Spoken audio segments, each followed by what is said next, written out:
been 6 months since my artificial disc replacement surgery. Spine surgery is a dirty word. Today, a case like yours, I think still a lot of people around the world are getting fusions, and I think it's completely unnecessary. These devices have been FDA approved for decades. Yeah. ProDisc has been around for the last 20 years in the United States and over 30 years in Europe. Dr. Jared Ament is a board-certified neurosurgeon and brain health expert. Exploring how stress, lifestyle, and resilience shape our mental well-being. All of this, you know, for people who are not watching, I'm looking down and pretending that I'm on my phone. It is a constant wear on your disc and your facet joints in your neck and your cervical spine that we've never had before. It didn't exist. So stress is really that bad? It's not bad in the first week or two that you need it, right? When you really need stress, you're really fight and flight, you need to do something, whatever that may be, great. But the data is very clear.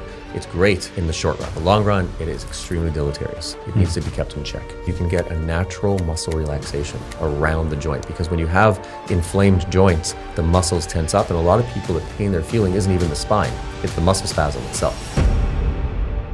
Dr. Jared Ament, welcome back to the show, round 2. How you doing? Great to be here, Max. Pleasure. Thanks for having me. I figured it was time to do a 6-month catch-up because it's been 6 months since you, 6 months, can't speak apparently, since my artificial disc replacement surgery, my lumbar artificial disc replacement, where you opened me up from the front and replaced my L5S1 disc. And so far it's been a dream. I saw all your insights. It's a very personal relationship. Very personal, yeah, very intimate. Very intimate. Yeah, I'm happy to be here and happy to answer any questions anyone has. But I mean, I'm really happy that you finally trusted me to do this because there's several months in the making. And I'm glad, I mean, I see all your posts and we talk all the time, and I'm glad you're back at it and you're lifting and working out and enjoying your life. I mean, that's why we do this. Thanks, man. Yeah, it was incredible. I was definitely very reluctant to do the surgery. I was terrified, but kicking and screaming, you dragged me in because you were obviously convinced that it was something that was going to greatly benefit me. And we're now 6 months post surgery, and it's been life changing. No downsides to report. Back at it, I feel like I've got no limitations. I feel like my spine is a normal, healthy spine. It's amazing. Yeah, what more could you ask for? And that's what I wish for everyone. And not everyone has a perfect result, but many, if not most, do. And this is kind of why we do what we do, is to give people their quality of life back, their high-functioning quality of life back, happiness back, pain relief, getting people off medications, getting people off disability, getting people back to work. That is why we do this type of surgery. Pretty amazing. I'm happy for you. I'm glad. But why is there this there's this dogma that surgery, particularly where the back is concerned, where the spine is concerned, that surgery begets surgery? Surgery begets surgery. It's a dirty word. Spine surgery is a dirty word, and it's often in our opinion, but at least in experience, it really is. It comes from fusion. The fusion data suggests that in 10 years, 1 in 3 to 1 in 2 require revisions or adjacent level or another level or something. It just has to do with, we tried to fix a problem with a Band-Aid duct tape solution that didn't make sense in the hip or the knee, and it shouldn't make sense in the spine. And as we tried to, and we're not the first ones to do this. I mean, artificial disc, motion preservation, people in Europe in the 60s and 70s put ball bearings in the spine. Wow. Yeah, to try to get motion. And it was these abject failures that really resulted in this huge industry support for fusions. Because if you bought someone 10 years of relief, okay, you deal with another problem in 10 years. That was the acceptable norm. That was the standard of care.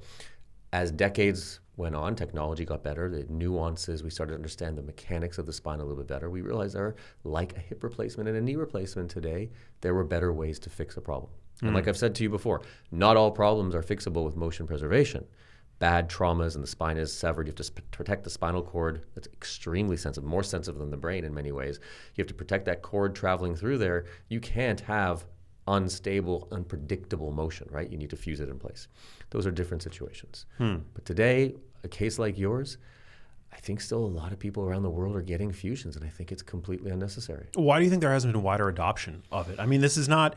It's a new technology in the sense that it might be new to many listeners, viewers that are hearing about this procedure for the first time, but it's actually, these devices have been FDA approved for decades, right? It's a new-ish. 40, 50 years. I say new-ish. Yeah, I mean, the Pro Disc has been around for, the last 20 years in the United States and over 30 years in Europe. And there's new iterations, a little bit updates and so forth. And then the FDA will add an indication that you can do 2 levels now instead of 1. So there are always updates. But really, nothing's changed other than our experience, our understanding of how it works in the body, and our ability to do it better. I think a lot of times good surgeons are just trained a certain way. And when you're trained to do fusions, it is a little bit of a steep learning curve to just go from a fusion to a motion preservation and put it in and hope it works. You can't just put it in and hope it works. There are minutia that matter. What proportion of neurosurgeons or orthopedic surgeons would you say have adopted this? It's a great question. This procedure. Yeah, it's a great question. I would say maybe 15-20%. So still a minority. Yeah, still a minority. Damn. Yeah, we got to spread the word. Some of it isn't even up to the surgeons. That's the sad part, right? Some of it is up to the insurance, up to payers. Some payers will say, no, artificial disc technology is still experimental. And we the response has become somewhat funny, right? In this country, we have 20 years and over 1,000 peer-reviewed publications. Nothing about that is experimental. There are a lot of things that insurance will cover and pay for that is much more experimental than this. So I'm not sure what players are involved, nefarious players are involved in the background, or where the incentives are. I know that fusions, the industry is big. Fusions have a lot more coding associated with it. The revenues around fusions, I think, is higher. It's unclear why there hasn't been more. But when you have a lot of MBAs and business likes, making decisions about treatment options and care, I think that's a problem. I don't think insurance companies should be practicing medicine or making medical decisions. That's one bias that I have in terms of dealing with insurance companies and trying to understand their rationale and the continued denials. The paradigm is shifting. I'm seeing more and more approvals for lumbar artificial discs. I mean, cervical was the same for many years, and then eventually we got 1, we got 2-level approval. We have lots of data on even 3 and 4 levels. In Europe, Australia, Asia, they do 4-level hybrids, mixing and matching fusions and motion preservation in the cervical spine all the time. It's covered there. Look, there's a lot of things that payers, insurance companies, the FDA do to try to help us and protect us, and there are a lot of things that I'm not sure, right? There's a lot of red tape and there's a lot of unclear profit margins. We talked a little bit about this. You brought your little plastic toy for the viewers to look at. I mean, what discs are available in the lumbar spine in the United States right now? 1, Pro Disc, that has an ultra-high molecular weight polyethylene core, which you bought something up on Amazon. I went to Amazon. I looked up the whatever the material is that the Pro Disc core is made of, and I found like a block of it. Because I wanted to know what was in my body. Yeah. And because you hear it's got this plastic core, like most consumers, like they're anti-plastic. Anti-plastic, but also it's like your awareness of plastic is typically limited to like consumer goods, like consumer packaged goods and plastic bottles and things like that. But this is like, it feels like a brick, like it hurts. You were my first patient to ever buy one of these on Amazon. But I'm going to get one for the office. This is fantastic. It's cool, right? It's great. But look, and this is an interesting topic. Ultra high molecular weight polyethylene is the same thing in a lot of artificial joints, right? It's a thermoplastic, incredibly wear resistant. Is it perfect? No. Is there shock absorber ability here? No. We do know in the cervical spine, we have a disc that's approved that's a viscoelastic disc. It's a little squishy. It has compressibility. There is a version of that for the lower back, for the lumbar spine, that is approved and used in Australia and other parts of the world that's not available here because the failure rates per the FDA were considered too high. So the question is why? And we've looked at this data, and it's not entirely clear, but what we do is we use the data to create the next best one. So I imagine in the next decade, we'll have other iterations of discs and more options that may be superior. The reason why we like this one is because the biomechanics are the longest researched and established in terms of not only movement profile, but wear and tear. So is it replacing your disc with, a magic stem cell injection that regrows your disc and you have that every possible restoration? It isn't. It doesn't exist. Do you think that's on the horizon? I think it is on the horizon, but I think that's not a decade away. That's a few decades away. Yeah. having a newer, more interesting disc that can probably be put in more versatile ways, not always through the front. Those are things that I think are coming sooner. There's a disc that goes through the back. It's very destructive because you have to go through the back, but it's also two, almost like ball bearings, metal on metal joints. That has a role, right? Because if someone, for example, has had too much abdominal surgery through the front, it becomes too risky to go back in and do an artificial disc. So if you really want to give someone motion preservation and they are otherwise a good candidate, if this device is FDA approved, it's an option to put it in through the back. Metal on metal has had a questionable history in the United States with metal on metal hip implants were completely taken off the market because of unacceptable wear and debris and failure rates. Interesting. But yet we still have a metal on metal disc approved and in use in the cervical spine and the neck, and a novel one that goes through the back that is just through FDA trials and is being assessed for approval. It's not approved yet. But maybe there's less wear and tear at the cervical levels? Maybe, yeah. Because like it's the device only has to bear the weight of the head. Correct. Which is a couple pounds. Correct, right. The hip obviously is a very different wear profile. But it is fascinating. I personally still would not choose to have a metal on metal implant in me because of the data that I've looked at, that the polyethylene is just better. There are all kinds of crazy ideas out there. There's diamond etching, because diamond is one of the most resistant substances in the world. And so they have like a diamond etching, so it's diamond on diamond, all kinds of, there's a ceramic one with a zirconia core. There's all kinds of stuff. And there are labs that are looking at wear profiles. So the answer is what you have is the best that we have. Will there be others? Probably. But right now, it's just a fascinating field. So what we've done is we've really tried to perfect the nuances of getting what we have, the ProDisc L, into your body in the safest way possible. You went home the same day. It was an outpatient surgery. Crazy. Right. And getting you back to normal mechanics. We just looked at your x-rays. Your bending x-rays are beautiful. You posted them online. They're beautiful. Not everyone even has that much motion at L5-S1 this early post-op. You have to kind of really work it because there's a lot of tightening and stress and inflammation that happens in surgery, and get you back to your life. And so that's what we're doing with the technology that we have. I mean, there's another big podcaster in the space. I won't name him, but he recently got fusion, I think, at the lumbar.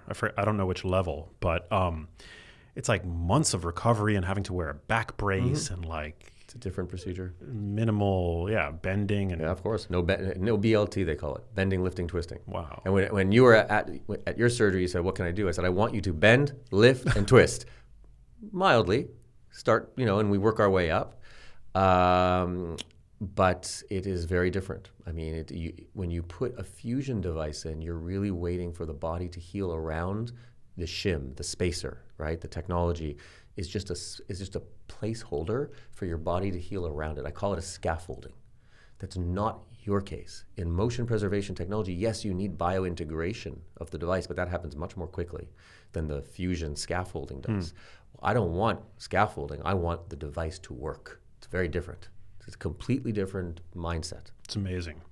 Well, what can listeners, viewers do who are, obviously because nobody wants surgery. I certainly didn't want to have surgery. I needed it. But to keep people off of your operating table. Yeah. I mean, to protect the spine as they back injuries, lower back pain, if I recall correctly, it's one of the leading causes of disability worldwide today. Absolutely. So in terms of prevention or just overall maintenance for the spine, for one's discs, I mean, where do you even begin? Yeah, what would you say are best practices? It's a great question, and I think best practice paradigms are always changing and evolving, but I'm happy to share because I think that's one of the most important things I can offer patients isn't the surgery itself, but advice on how to avoid surgery. And I can be honest, I mean, if we looked at the numbers in my clinic, of the people that come and see me, whether it's virtually, online, or in person, I'm operating on maybe 15, 18% of patients. So the majority are not getting surgery. Why? Because a lot of times it is something as simple as changing how you sit at a desk for your job, changing your body mechanics. Everyone knows this, right? But we talk a lot about it there. My mentor, Dr. Ament, always talks about text neck. But he's right. All of this, for people who are not watching, I'm looking down and pretending that I'm on my phone. I mean, it is a constant wear on your disc and your facet joints in your neck and your cervical spine that we've never had before. Didn't exist. Even when decades ago, when people would sit with in front of their TVs, they're still looking at their TVs straight at. It's a very different posture. So there are a lot of things. One, and they're all going to sound somewhat obvious. Some may not, but I truly believe in not limiting your lifestyle, just healthy lifestyle. So be active, but if you're going to be active, don't skimp out on good shoes. Have good sole support. You know, all of those things matter because that impact, if you're doing hikes or you're jogging, that is a wear and tear on the body. I see a lot of professional athletes. They come in, they look like Mr. Hulk, they look incredible. You take a picture of their spines and it's like a 90-year-old, right? Because the damage is really, really bad.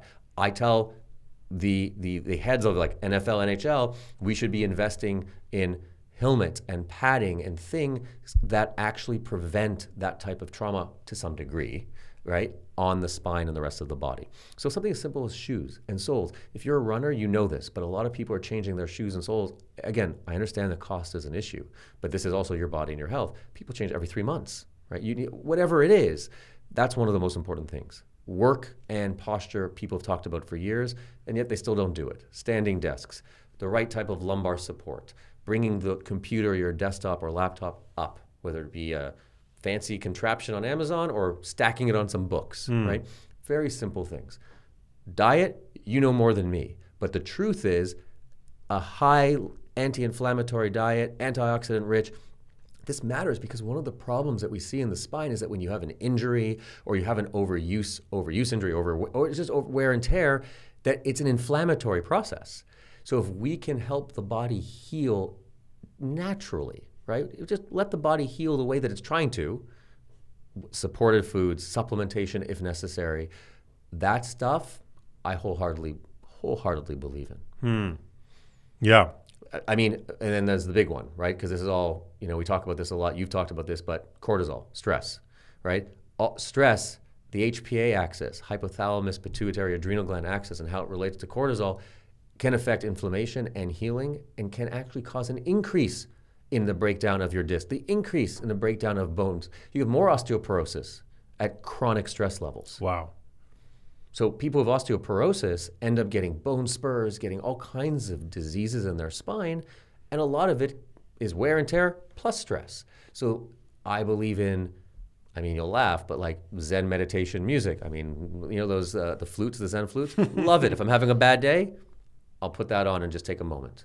But everyone do their own thing. I like when the positions aren't extreme, things like yoga, reformer, Pilates, the low impact, healthy choices, swimming. I like those choices for patients who think that they may have either a predisposition for spine disease, it can run in families, arthritis, osteoporosis. Those are the types of things that can help because at the end of the day, those are the types of exercises that work on core. Everyone talks about core. What is core? Everyone's like, oh, it means I need a six-pack. No.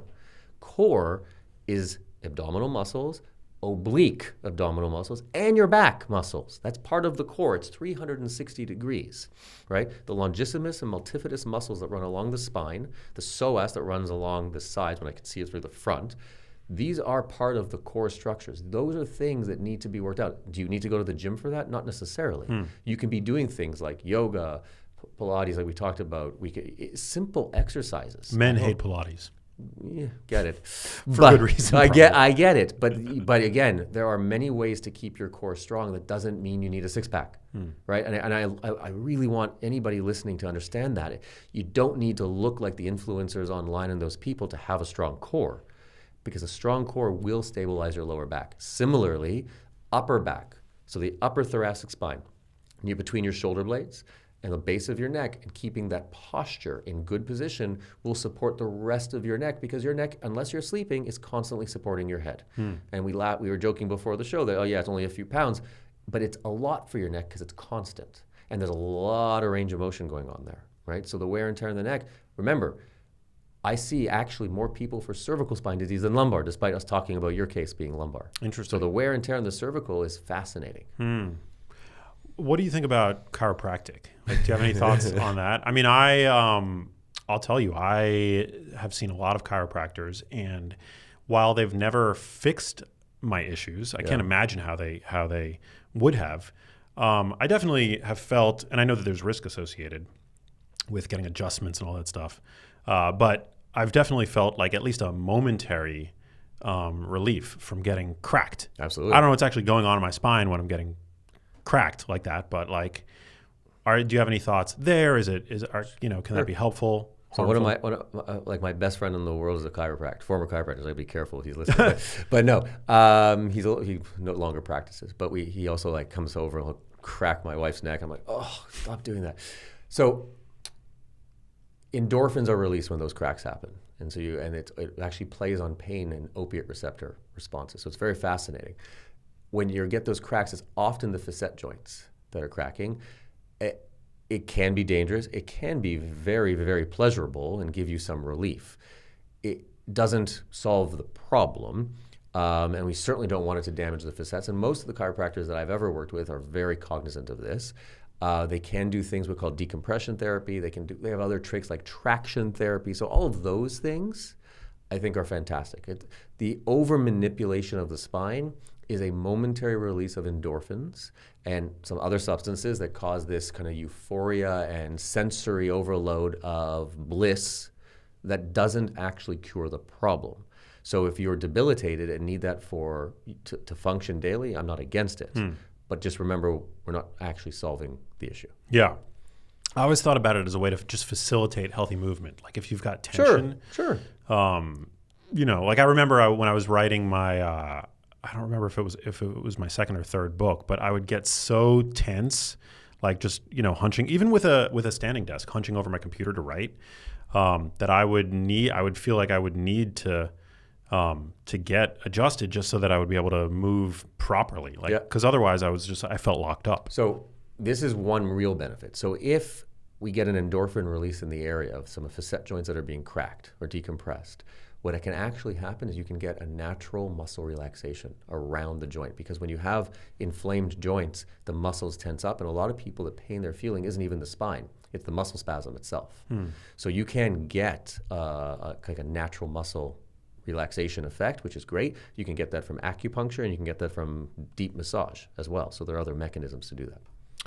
What about cold plunges, saunas? Yeah, Are you a fan? Big proponents, but there's also data coming out that will say that cold plunging is not necessarily okay for everyone. Everyone's physiology is a little bit different, especially women, Raynaud's, and certain things. So I think you just have to be aware. But the data on saunas and cold plunging and red light therapy, for the most part, is all very positive and promising. Just everyone needs to know the right doses. Yeah, right? The dosage matters, like everything else. Supplements are the same.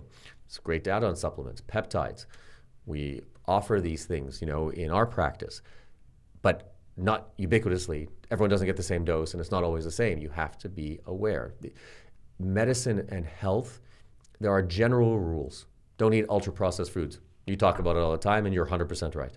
Those generalizations make sense. But medicine, healthcare, and eating is actually becoming much more targeted. And I think that is really important. I mean, I think that looking at how we treat someone's disease is not going to be as easy as coming in and saying, oh, okay, you fit into this box. No, it's going to be, here's this AI algorithm. We'll take blood. We're going to match the therapy to your specific RNA and DNA. I mean, it's becoming very nuanced, which is extremely expensive for a healthcare system. But one would argue it's the right way to deliver healthcare, personalized. Yeah. It's super interesting. I mean, the spine, it's, I see people all the time getting hurt in the gym. I mean, my injury came from, I was squatting, and I wasn't even using a lot of weight, but I remember in that moment that, I had crushed something in my lower back. I mean, for lack of a better way to describe it, that's how it felt. What proportion of those that you operate on would you say have, derived their injuries from like either sports or gym activities? Probably 40 or 50%. Wow. And the rest is going to be just kind of chronic degenerative stuff. Yeah, so it's not an insignificant amount at all. It's a really significant factor, which is why doing those things as correctly as possible, whatever that means. I mean, it can mean posture, it can mean the right weight. Heavy weights are good, but you don't want to be silly, right? You have to remember your body is still a mechanical structure that has to support that weight. So I think when people go heavy, they need to go heavy in stages and work up to that weight. I mean, it's simple advice, but clearly not everyone listens to the advice that you give or I give, because we still have patients coming in, right? Yeah. There's still injuries, there's still wear and tear. And there always will be. And so it's great that we have ways to fix it. But I think the most important thing that anyone can get out of this is, what are the right ways to stay off the operating room table for as long as possible? And we will always be proponents of that, to support that. What other ways can having a spine that isn't functioning properly, like in what other ways can that affect your life? I mean, I know a big topic for you is the role of brain health and spine health in sexual function. Yeah, it became a big topic because, other than when I can go back to the gym, when can I go work out again? The number one question or complaint that I have with people who are otherwise young and healthy is, I mean, it's no joke. They're coming in and saying, I'm having sexual problems, and that's not necessarily like the common erectile dysfunction, or I'm actually having problems performing or enjoying intimacy because I'm in pain. Or after surgery, how quickly can I return to sexual intimacy? And it's, it shouldn't be a taboo topic, right? Sexual health is important to relationships. It's important to our cortisol, our stress levels. It's important to a lot of things. And so, this is how human beings procreate. We exist. So we shouldn't make it taboo. And I'm very honest with people about my recommendations. The fascinating thing is that brain and spine health is so related to sexual health in ways that we're just starting to understand.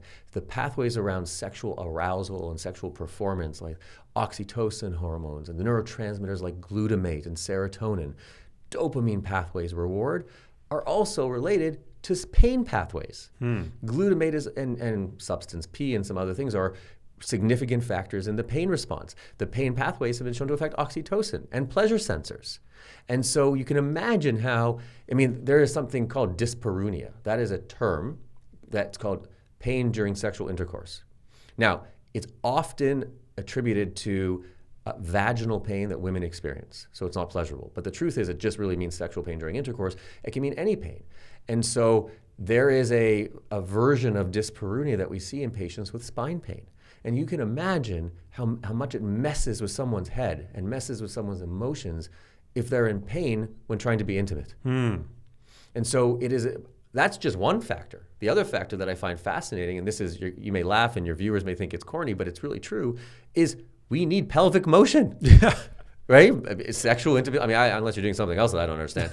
Sexual intimacy requires a certain version, depending on how many books you read of the Kama Sutra.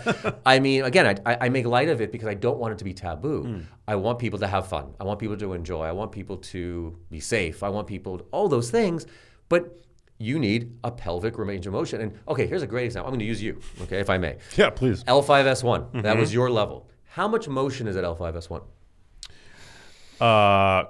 Quite a bit. So it's more than people think. Right? Yeah. And so if you look actually, interestingly, going into the surgery, I would read a lot of reports online or people speculating that it's not important. It was stupid to get motion preserving surgery at the level of L5S1 because there's so little movement at that level. But that didn't pass just the sniff test because there were so many, movements day to day, like whether brushing my teeth, washing my face, putting my underwear on, where I felt pain. So I was like, obviously, I'm using it all the time. Yeah. So it's really interesting, and this is a great segue because and we didn't plan this, but it was really, really great because if you look up some of the normative data, studies out of Harvard population data, it looks like the L5S1, just that segment, is around 13 to 15 degrees plus or minus 4 degrees of standard deviation. That is not an insignificant amount of motion. There are some reports that say L4-5 can go up to 20 degrees or even less, can be down to 5 degrees. So the thought that 5-1 doesn't matter is asinine. And the fact that 5-1, S1, it's part of the sacrum has an SI joint that then articulates with the hips, it's all interconnected. Another very important, this is a factoid that's very important, there's a very famous surgeon, I think he's long retired, named Thierry Marnet from France. He was the inventor of the Pro Disc 40 years ago, 30 years ago. He did a really wonderful trial and a study about this issue because people said that all the time. L5S1 doesn't matter. Before we could do 2 levels under the FDA, and remember, I do 3 and 4 levels off-label all the time, but before we could do through the FDA, 2-level approval of the ProDisc in the lumbar spine, you can only do one. And what happens if someone comes to you with a 4-5 and a 5-1 problem? Unless they didn't care about insurance, they were paying out of pocket, excuse my French, they're shit out of luck. So what did people do? They fused 5-1, considered to be the least important segment, and put the artificial disc at 4-5, called a hybrid, a mixing and matching. Also controversial from the insurance standpoint, but lots of data overseas to support it.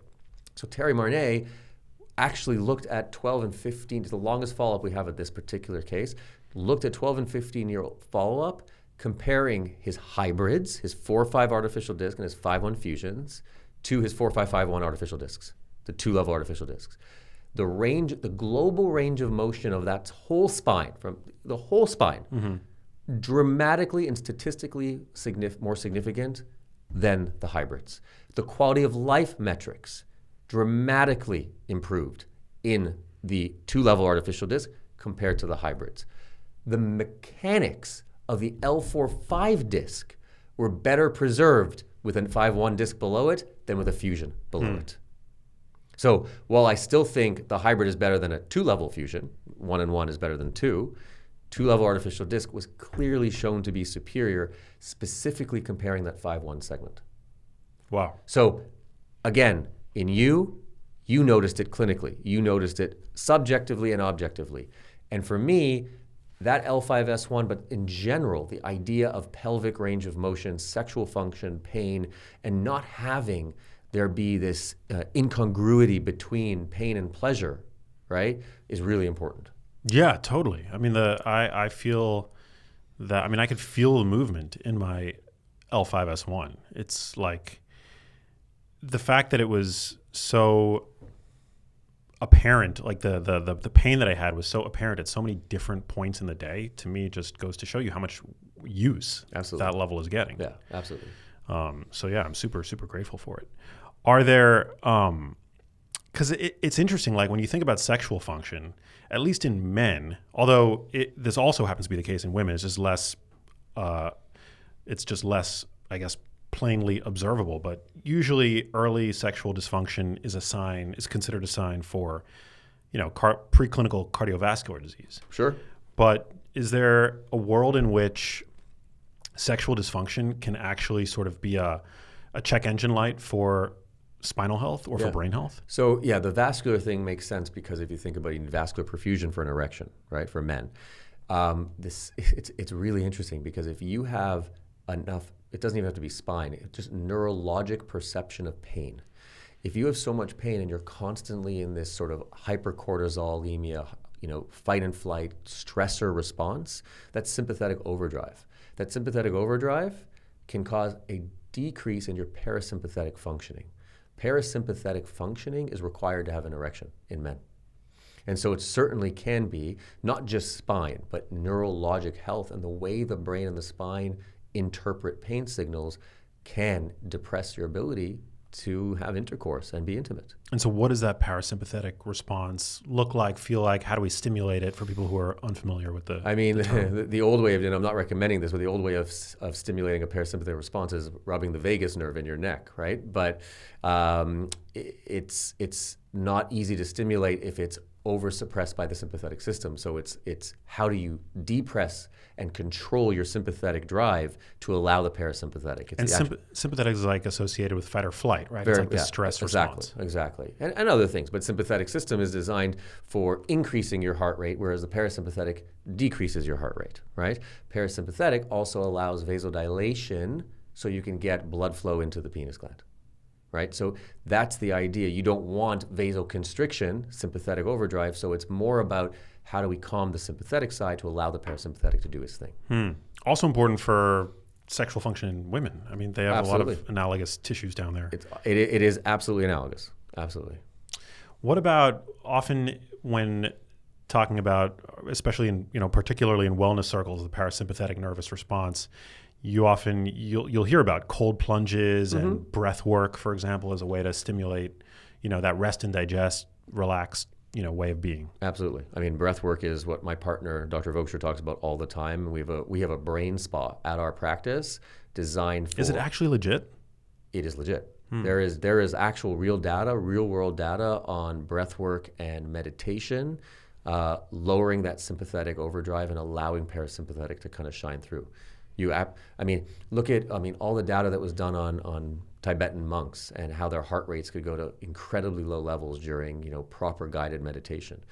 This is a parasympathetic overdrive that they're able to bring out because the sympathetic is so low. Damn. So it is real. And the cold plunge data seems to be similar. It's wild. Yeah, it just kind of slows you down. Yeah. Also really important for healthy digestion. When pre-surgery, I was definitely having a lot of weird stuff going on, like with digestion, my pelvic region, Yeah.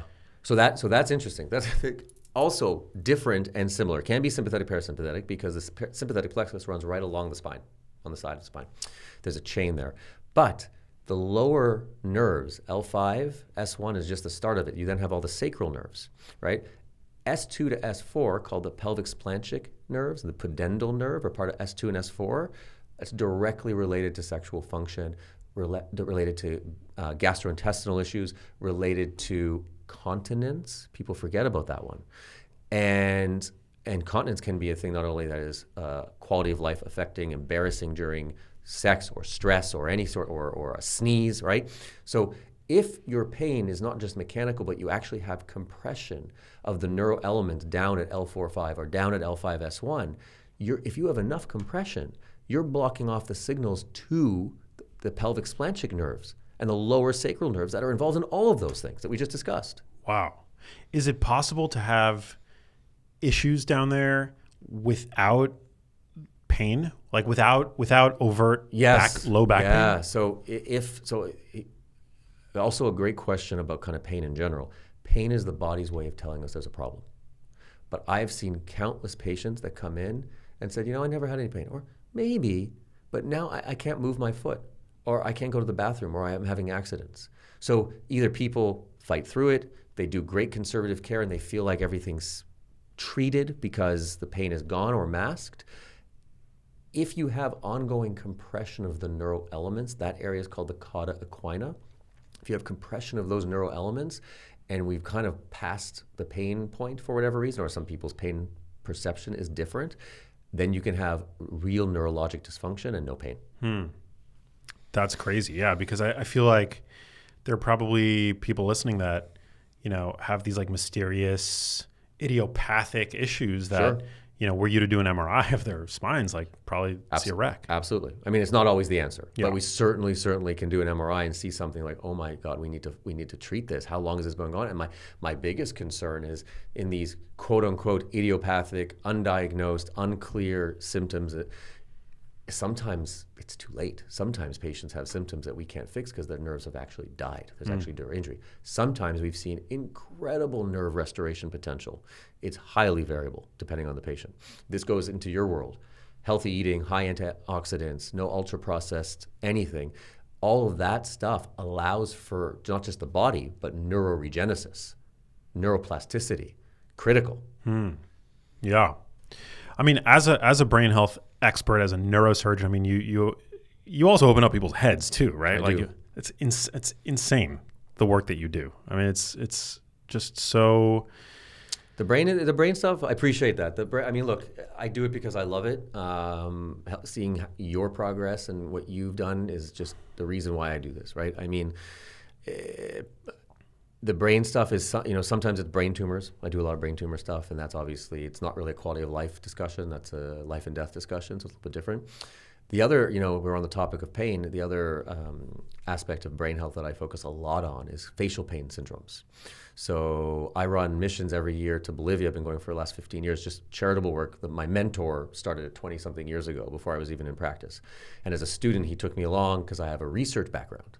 And we were doing research and writing up and trying to figure out ways to help. And I did a lot of work in Ethiopia. I spent a lot of time overseas, and I always felt like somehow we were taking advantage of these poor people. I felt like we're not even making a drop in the bucket. We go there and do some certain, by the time I was able and learned how to operate, not just doing research, it's like we help 6 people, 10 people, and then we leave. And then if they have a complication, we're not even there to deal with it. And the surgeons and the staff there don't have the resources to deal with it. Are we really helping? And what I've learned is now going back, I think 2011 was my first trip to Bolivia. We go back every November.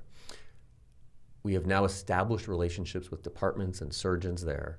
We've worked on them creating industry within Bolivia to support the manufacturing of equipment for spine and brain cases. So we don't have to donate stuff. They're not relying on us. We've created something there. And when we go there, we do much more teaching than we do operate. And so we're not operating as much because we're teaching. It's about skill transfer. And I'm like, finally, there's a ripple effect. Finally, we're making it took 15 years, making a difference. And one of the things we run a campaign on is not just spine health. Last year was spine health and trauma.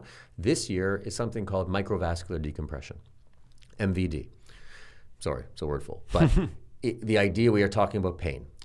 In the brain, there is an entity called trigeminal neuralgia. And some other ones, hemifacial spasm. They're all related to the cranial nerves, these very sensitive nerves that come from the brainstem to areas of the face, the throat, the tongue, right? And so the trigeminal nerve, is cranial nerve number 5, it is basically a sensory nerve for your face. On either side, there's 2 nerves, and they have 3 divisions, 1, 2, and 3. 1, 2, and 3. They all have different names. There is so much pain. If you've ever had dental pain, you know that facial dental pain can be one of the worst things anyone experiences. There's so much literature to support intervention. Most of our literature supports conservative therapy, no surgery. In this case, there's suicide risk for people who have so much pain from this trigeminal nerve compression, usually from a vessel that over time is just beating with your heartbeat into a nerve deep in the brain. That what we've learned is that for some reason this goes undiagnosed in the developing world, in the non-industrialized world, and they have no resources. They're not near a hospital. They live thousands of kilometers away, and they don't get help, and they become. There's been suicide. They become completely dependent on opiates. And they're not functioning members of the family unit, which is critical there, even more so.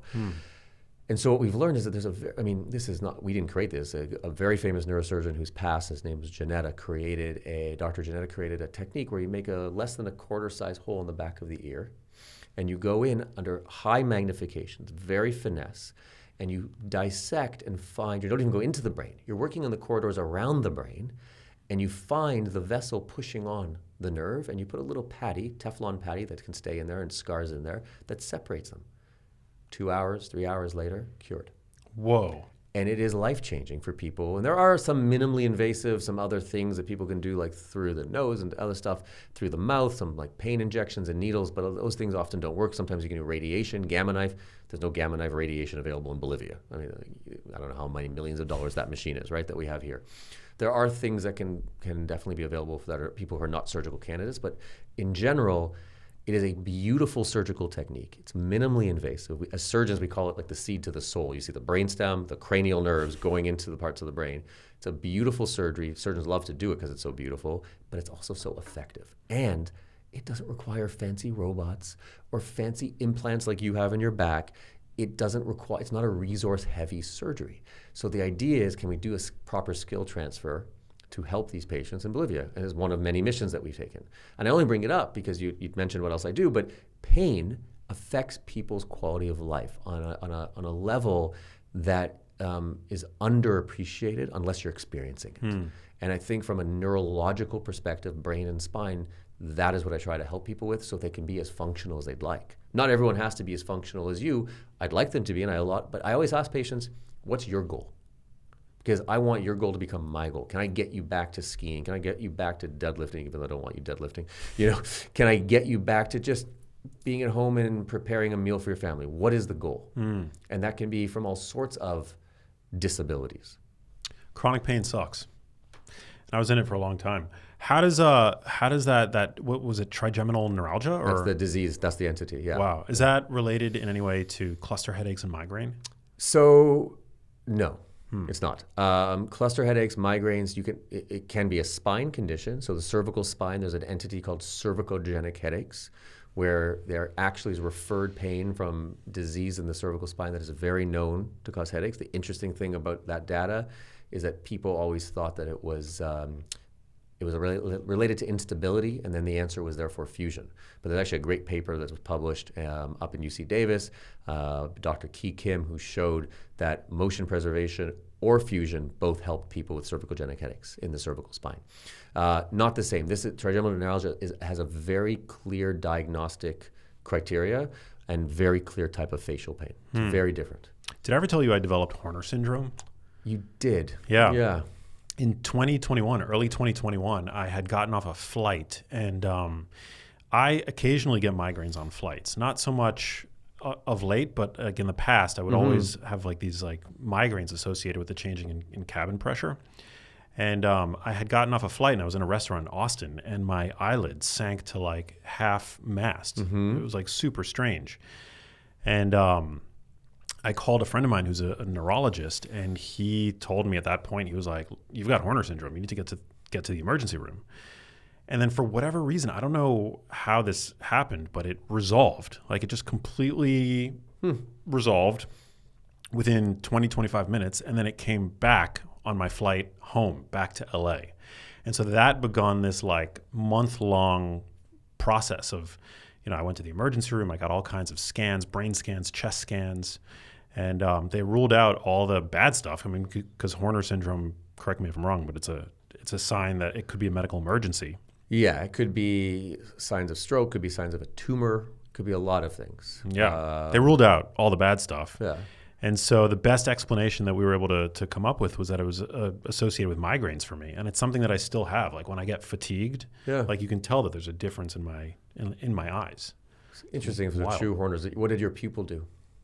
It was like a different size. It was more pronounced back then. Yeah. But they have these drops. They're called it's aproclonidine drops. You put it in your eye, and it doesn't do anything apparently in a healthy eye. But in a Horner's eye, it causes the pupil to dilate like crazy. Interesting. And so I think I still even have like the drops downstairs. And I remember testing it even like a year ago, and I still apparently have it. Yeah, I mean it's migraines can create a lot of psychosomatic things. So there's all kinds of things that migraines can be associated with. And Horner's is this weird entity that can come up with compression of a plexus, of the sympathetic plexus, or compression of nerves, or it can be a stroke, because it all relates actually. If you look at the Horner's pathway, it goes up through the brain and then back down. It's regulated actually by the hypothalamus, so it's actually a very interesting neural network. But I have actually had a few people who've had these random kind of instances of Horner's, and it just resolves. It's interesting. I mean, look, the truth of the matter is as long as we ruled out the most, deleterious things in you, then that's all that matters. Yeah. But it's scary. But it's one of those experiences, like there's always this debate, particularly now, with the rise and prominence of the Maha movement. It's like how much of health is within your control and how much of it is just like luck. And I'm very like moderate in terms of my perspective on that, because I recognize that you could be doing everything quote unquote right, and there's still a large proportion of your health. I don't know, I wouldn't say that it's necessarily the majority, maybe it is, I don't know. But there's definitely still like shit can go wrong. It doesn't matter how healthy you are, shit can go wrong. Yeah. I mean, Horner's is interesting. Like the fact that it happened to you, does it mean you're unhealthy? Probably not, but something was going on. Did you have all three? It's a triad, right? Meiosis, ptosis, and anhidrosis. Yeah, I had all three. Really? Yeah. Fascinating. Yeah, so ptosis is the eyelid that sinks, and then the... Meiosis is the pupil. Yeah, and then anhidrosis is like the ipsilateral... Correct. Reduction in sweating. Yeah, on the forehead. Correct. Which I tried to test for. I went hiking, and I would like take selfies of myself to see like if I was sweating, and I think that I had that. Yeah. Fascinating. I don't know if I still have it, although when I do get like tired, if I hadn't gotten good sleep the night before, you can definitely tell there's like a difference in my eyes. It's weird. Yeah. All right. Well, we got to look at your cervical spine. Super strange. So as a brain health expert, I mean, what would you say are the three, top levers to pull for better brain and spine health that can be adopted today for my listeners, my viewers? Sure. So having prepared for this, so, honestly, the top three that I already talked about is breath work, moments. Whatever it is, it doesn't have to be breath work. It could be cold plunge. It could be your sauna. Whatever it is that lowers your overdrive, that lowers your stress levels, that helps keep cortisol in check. That is always going to be important, especially in this kind of Western society way of living. So stress is really that bad? Stress is really that. It's not bad in the first week or two that you need it, right? When you really need stress, you're really fight and flight, you need to do something, you need to be productive, you need to pull an all-nighter, whatever that may be, great. But the data is very clear. It's great in the short run. The long run, it is extremely deleterious. It needs to be kept in check. So linked to cardiovascular problems, insulin resistance problems, you name it, let alone bone and metabolism problems, right? So in the spine. So breath work, cold plunge, whatever it is, yoga, martial arts, whatever it is that takes your mind off and just allows you to have a moment, right? Europeans do siesta. A lot of them do siesta for that reason, right? It's important. So that's one. Two, we talked a little bit about shoes and soles. Whatever it is that provides you with structural support in your day-to-day to keep your posture, and then from all the way from your head down to your toes, in better alignment. That's number two. And then number three is your world. Healthy eating and healthy choices, because it's all related to hormones and endocrine factors and neurotransmitters. And so those are going to be my top three. I love it. Going back to stress, is there a way to measure whether or not chronic stress is having an impact on your health? Like, is there a tactical way of measuring, for example, cortisol levels? Well, I mean, there are blood tests for cortisol levels, and there's certainly people that are measuring. Morning is the most predictable because your cortisol level fluctuates throughout the day. So morning cortisol levels are depending on your primary doctor or what you're looking for, once a year, every 3 months, every 6 months, depends on, the biohacking world these days are much more into kind of measuring those levels. I don't know if that's the right way to do it. It can be done through urine testing. It doesn't necessarily need to be blood work. There are surrogates. The question is, are they really good? Like, there's a lot of those rings, right? I'm not engaged in any of those rings. I have no marketing stake here, but the Oura ring, there's a new one coming out called the Bond ring. There's a bunch of rings. There's a Samsung ring, there's the Apple watches. I mean, a lot of these tools are going to be measuring sleep and heart rate and all of these factors that are indirect measures of stress responses. How good they are, don't know. But if we can do things that have make an appreciable difference to some of those indirect measures, it's probably safe to presume that your cortisol levels are lower. And then what you would do is I would take charge of your health and go to your primary care and get them to check it once a year or once every 6 months or once every 2 years, whatever they think. I don't know that recommendation. Yeah. But if you're really worried about it, or if you do your cortisol levels and they're way out of whack and they're really high, well, then maybe you check more often until they normalize. And start doing things and use those indirect measures to try to, balance decisions that maybe will have an effect. I know people talk about heart rate variability and its relationship with the parasympathetic response. Absolutely. But those are things that those tools and those technologies are now getting better and better at measuring. So I would use them as indirect surrogates, and then once in a while you do a check-in and actually see if it matters, if it makes a difference, and look at those cortisol levels. Yeah. I mean, look, I'd ask you a question on your podcast. What supplements or what healthy eating choices would you choose to lower cortisol levels? Man, I don't mean to put you on the spot, but I would ask. If I had a question like that, I'd probably text you and I'd ask you because you've done a lot of you've worked on this for a long time. Long time, yeah. From a dietary standpoint, I would have to give that some thought. From a lifestyle standpoint, I definitely think that there's a lot that you can do. I mean, just being able to go on a nice walk, like especially in nature. I mean, there's good research on nature walks and forest bathing, being immersed in green spaces, I think is really beneficial from the standpoint of, there's. That's awesome. I love that. That's great. I mean, obviously there is an access. Not everybody has access to green spaces, right? I grew up in New York City. It's pretty hard to come by unless you're willing to make the schlep to Central Park. Right. It can be challenging, but taking a walk in a green environment as opposed to like an urban sidewalk can be really helpful. I think that there's probably a lot of merit to grounding. I don't have any data on that, but I know how I feel when I just take off my shoes and connect with some grass, like how great I feel. I know that cold plunging is thought to be beneficial. I'm not super fluent in the literature on it, but I know how I feel. anecdotally, whenever I cold plunge, for me, it's a mental state change. Like I could be anxious, I could be stressed, I could be depressed. But getting into some cold water, as painful as it can be, I mean, I don't enjoy it. I will often turn it down. But when I am able to convince myself to do it, it does require negotiation. But yeah, I feel great. Same with sauna.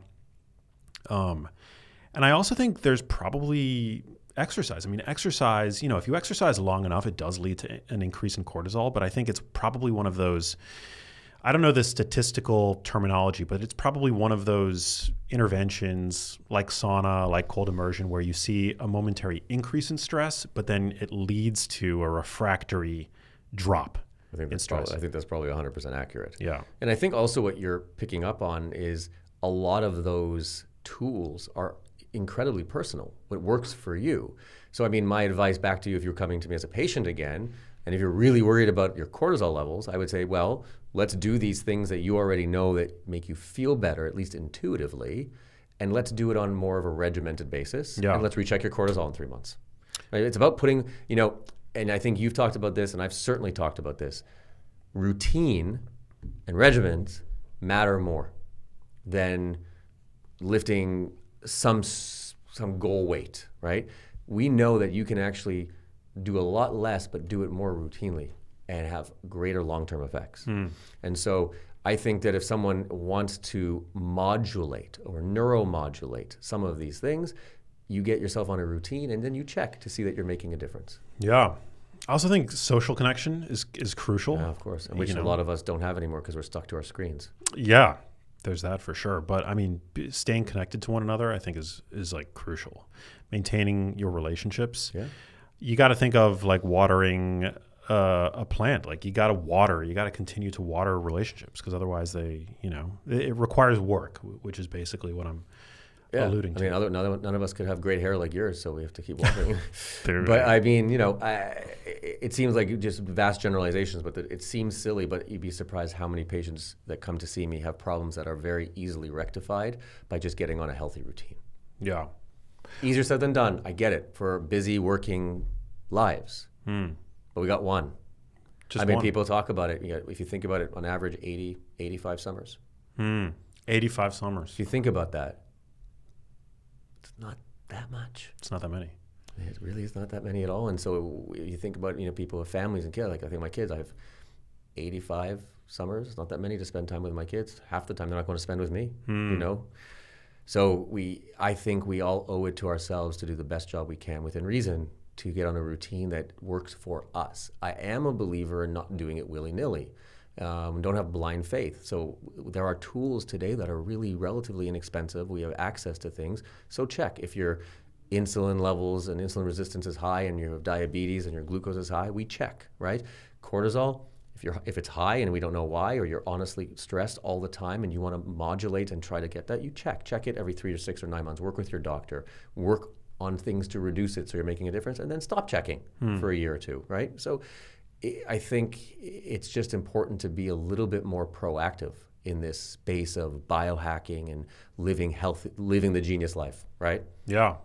And the time to fix the roof is when the sun is shining. Like, absolutely. Don't wait until you've let chronic stress run its course. So here's a end with a statistic on the most amount of healthcare dollars is spent at end of life. And that goes to what you just said. Don't wait. Don't wait. Amen. Dr. Ament. Ament. That's a joke in the family. Well, how can listeners connect with you? I know you're just kind of dipping your toe into the content pool. I mean, you're busy doctoring and performing life-saving surgeries during the day, but how can people find you on social media? How can they support your work, learn more about your practice, et cetera? Yeah, definitely tipping my toes. I didn't even know podcast existed until I did your surgery. I mean, it was not my area of expertise, but I'm always happy to engage the best I can. I know you also are very active engaging with people who follow you. I have an Instagram, Dr. Jared Ament. My practice is NSG, Neurosurgery and Spine Group. And the website is nsg-la.com. And we can always reach out.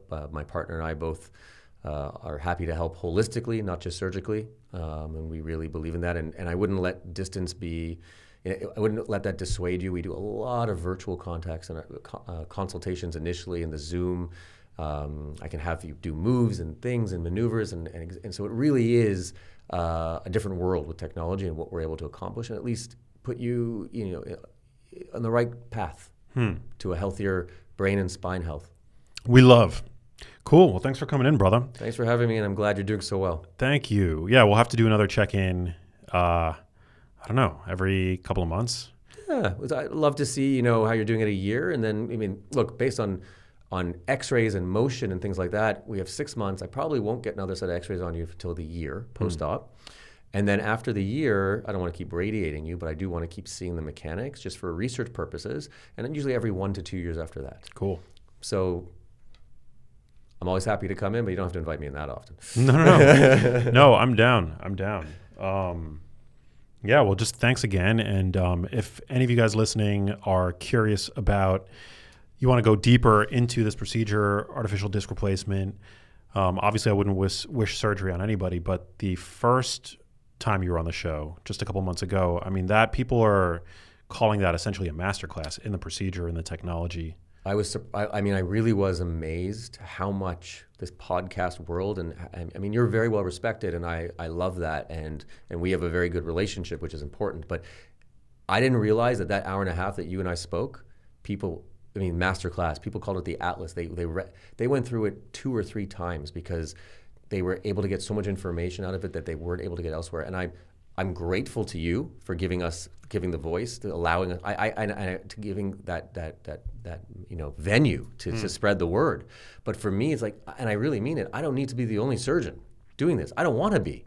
I just want people to get the right surgery and get the right information.